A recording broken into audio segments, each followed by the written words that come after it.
What if I told you that missing just one day in the market could potentially make the difference between retiring on time or not at all? If you look at this graphic here, you can see what missing just one day could potentially do. In this case, almost $50,000. Let's unpack it a bit.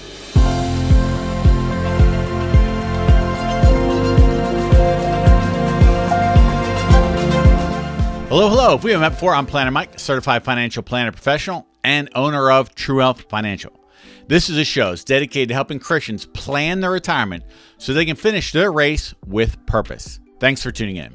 In the month of July, we've been talking about investing, and I want to close with a little bit of a cautionary tale so that you can learn from it and ensure that you don't fall victim to it, because it could really derail your Christian retirement. So let's go back a little bit in history.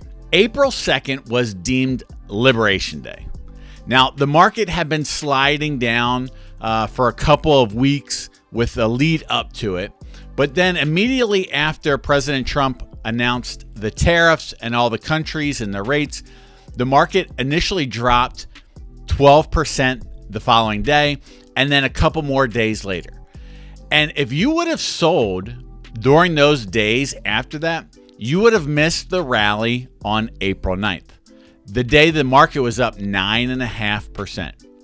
So if that day, if you had a $500,000 portfolio that you had moved to cash instead of staying in that ride, you would just have $500,000 in cash. But you can see by the graphic here, the investor that stayed in the market that had $500,000, they would have had almost $550,000 by the end of the day. That's the downside of trying to time the market. So let's take a bigger picture of this and figure out what would happen if you miss even more days. So here's a chart of the 10 best market days from 2000 till 2025. And you see the one here on April of this year was the second highest. And if you missed just those 10 biggest days, your total portfolio would be cut in half. Right? And that could really set you back as you're trying to plan and move into retirement. You could potentially set it back years. So for example, imagine you're 60 today and you have $500,000 in your portfolio. Well, we go back to 2000, and at that time, maybe you had $100,000 in there. If you missed these 10 days, it would result in almost half of your portfolio being gone.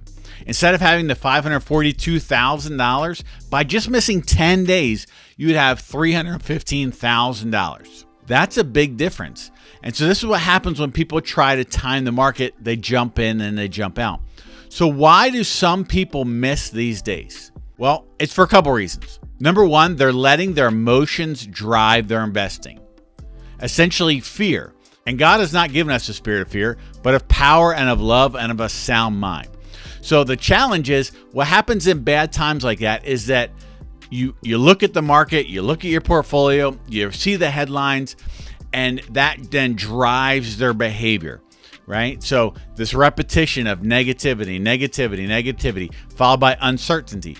And I get it, like in retirement or as you approach your retirement, it is difficult to see your portfolio going down, especially if you're pulling income from it. So what do people do? They try to course correct. Right? Well, if you've ever been up north or you live up north and you've driven on ice, most accidents happen not by the initial slide on the ice, but it's the overcorrection of trying to get out of a skid. They overcorrect, and that's what causes an accident. So ideally what you want to do is kind of play through. The reason why this happens to people is because most people don't have their investing anchored to a plan or to a goal. They're just trying to beat the market. They're trying to get gains. They're trying to grow instead of having a comprehensive structure. So what can you do instead? Well, a couple of things. Number one, you could build an investment plan where you don't have to guess what to do with it. Right? For example, in our True Wealth Total Retirement System, the whole idea of that system is that you have a plan, you know what you want, you know what you need, you know what you're looking to achieve, and when. That then drives your income needs, right? If you don't need any money from your portfolio because you're working still and you're still in a growth mode, then you don't have to worry about what your portfolio goes down. If you're going to pull money out in the next couple years, you should be getting more conservative anyway. We use a bucket strategy to do that. And if you're actively pulling money out year after year after year, that portion that you have should really not be at market risk like we talked about in previous episodes. So instead of focusing on timing the market, focus on time in the market, right? So don't worry about you jumping in and jumping out. Have a plan that focuses on, hey, I'm going to be in this long term because I'm either protected or I'm getting income from it or I'm in growth mode. Something else you can do when times get scary, because they will get scary. You could have a trusted partner that you could talk to. It could be a friend.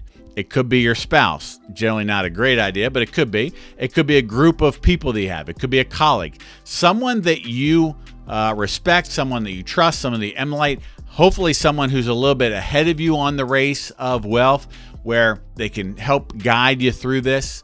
And, just have someone to vent to. That's what a lot of times people need. They just need to, they're scared, their emotions kick over, and they just need to get it out a little bit, but not necessarily take action.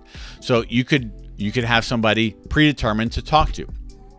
Another thing that you can do is you can formulate a mitigation strategy ahead of time. So for example, we use the bucket strategy here, right? So we have protected, we have income, we have growth buckets, and we know what money's for what years, for what time frames, for what purposes. It's all driven by a plan, and it takes the scariness out of it because you can just ride through. Other people use the guardrail strategy. So the guardrail strategy is the idea that your portfolio is a certain amount. When it hits an upper guardrail, you can take more out of it.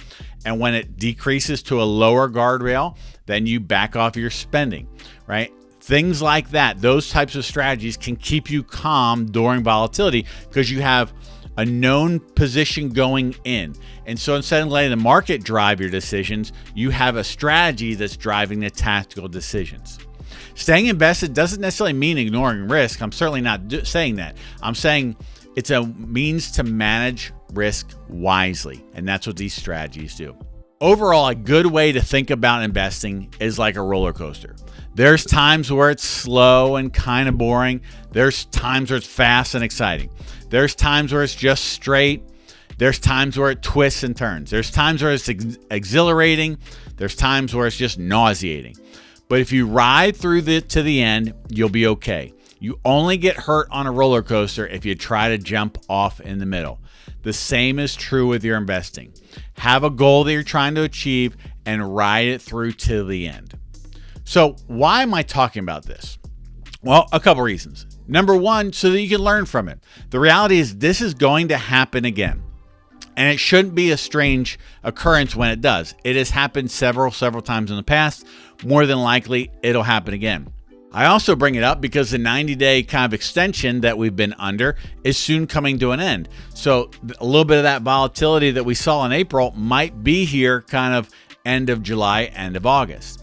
And if not, it's going to happen again. So I want you to be prepared for it.